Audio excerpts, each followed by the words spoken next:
Assalamualaikum warahmatullahi wabarakatuh. Sebelumnya izin memperkenalkan diri, nama saya Akmal Solihin dari kelas A2 akan sedikit mengangkat sebuah kisah pada zaman Rasulullah SAW, yang dimana kisah ini menceritakan orang-orang soleh pada zaman Rasulullah SAW.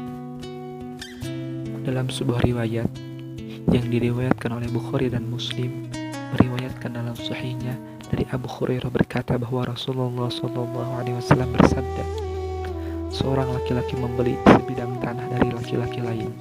Laki-laki pembeli tanah itu menemukan gentong berisi emas di tanah tersebut. Pembeli berkata kepada penjual, ambillah emasmu dariku. Aku hanya membeli tanah darimu dan tidak membeli emas.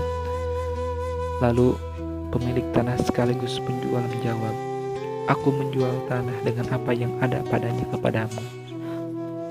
Lalu keduanya berhakim kepada seorang laki-laki. Laki-laki pengadil ini bertanya, apakah kalian berdua mempunyai anak? Salah satu menjawab, aku mempunyai anak laki-laki. Yang lainnya pun menjawab, aku mempunyai anak perempuan. Pengadil berkata, nikahkan anak laki-lakimu dengan anak perempuannya, dan infakkan kepada keduanya dari harta itu dan bersedekahlah. Dalam hadis ini, Rasulullah SAW menyampaikan kepada kita tentang dua orang laki-laki yang dimana salah seorang dari keduanya membeli tanah dari yang lain dan menemukan gentong yang berisi emas. Kedua orang ini memang aneh. Biasanya orang-orang berebut untuk mendapatkan emas itu, maka keduanya akan saling mengklaim bahwa dialah pemiliknya agar bisa meraup emas itu ke dalam pangkuannya. Karena kalau dia sebagai pembeli, maka dia telah membeli tanah dan apa yang ada padanya. Dan kalau dia sebagai penjual, maka dia hanya menjual tanah bukan emas. Kecintaan kepada harta, baik berupa emas, perak, dan lain-lain tertanam dalam jiwa manusia.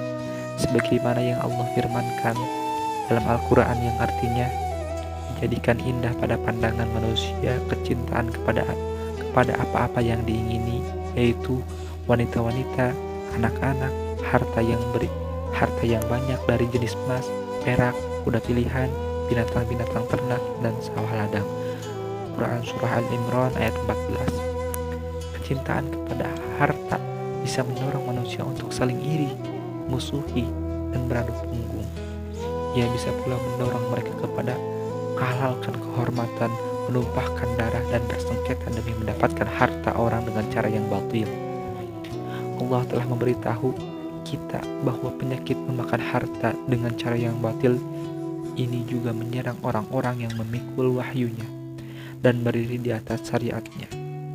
Sebagaimana yang Allah firmankan dalam Al-Quran yang artinya, hai orang-orang yang beriman, sesungguhnya sebagian besar dari orang-orang alim Yahudi dan rahib-rahib Nasrani benar-benar memakan harta orang dengan jalan yang batil, dan mereka menghalang-halangi manusia dari jalan Allah dan orang-orang yang menyimpan emas dan perak.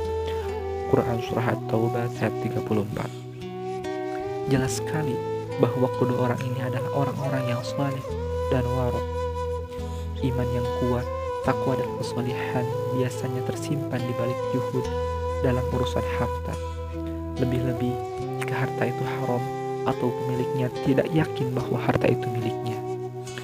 Orang-orang yang saleh lagi bertakwa menyadari bahwa harta yang haram membinasakan harta yang halal, mendatangkan murka dan azab Allah, serta bisa jadi menjadi sebab terjerumusnya ke dalam neraka.